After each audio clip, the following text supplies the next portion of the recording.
সবজির বাজারে যেন সেঞ্চুরি হাঁকানো প্রতিযোগিতা চলছে।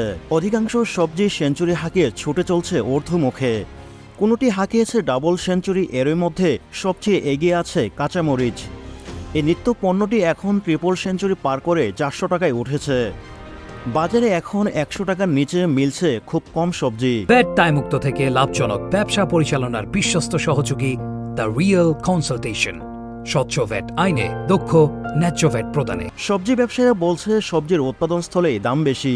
বন্যা বৃষ্টির কারণে গত 1 মাসের মধ্যে সবজির দাম অনেক বেড়েছে, কিন্তু সরবরাহ ঠিক না হয় এখনও সেভাবে দাম কমেনি। ফলে বেশিরভাগ সবজির দামই বর্তমানে উচ্চ মূল্যে স্থিতিশীল হয়ে আছে। এদিকে বাজার ঘুরে দেখা যায় বেগুন, করলা, বরবটির মতো নিত্য ব্যবহার্য 10টি বেশি সবজির দাম এখন 100 টাকার উপরে।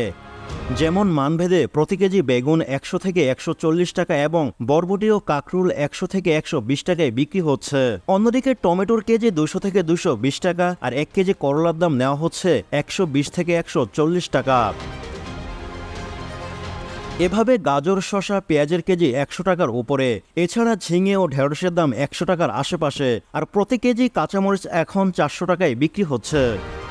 বর্ষাকালে এমনিতেই সবজির দাম কিছুটা বাড়তি থাকে, তবে এবছর যেন ব্যতিক্রম। টানা বর্ষণের কারণে ফসলে ব্যাপক ক্ষতি হয়েছে। গত 1 মাসের মধ্যে টানা বর্ষণে দেশের বিভিন্ন এলাকায় বন্যা পরিস্থিতি তৈরি হয়েছে। বাংলাদেশ কাঁচামাল আড়ত মালিক সমিতির সভাপতি ইমরান মাস্টার গণমাধ্যমকে বলেন, দেশে অনেক এলাকায় বন্যা পরিস্থিতি এখনও স্বাভাবিক হয়নি। সরবরাহ ঠিক থাকলে দাম আর বাড়বে না, তবে সবজির বর্তমান দাম কমতে আরও 15 থেকে 20 দিন কিংবা 1 মাসের মতো সময় লাগতে পারে।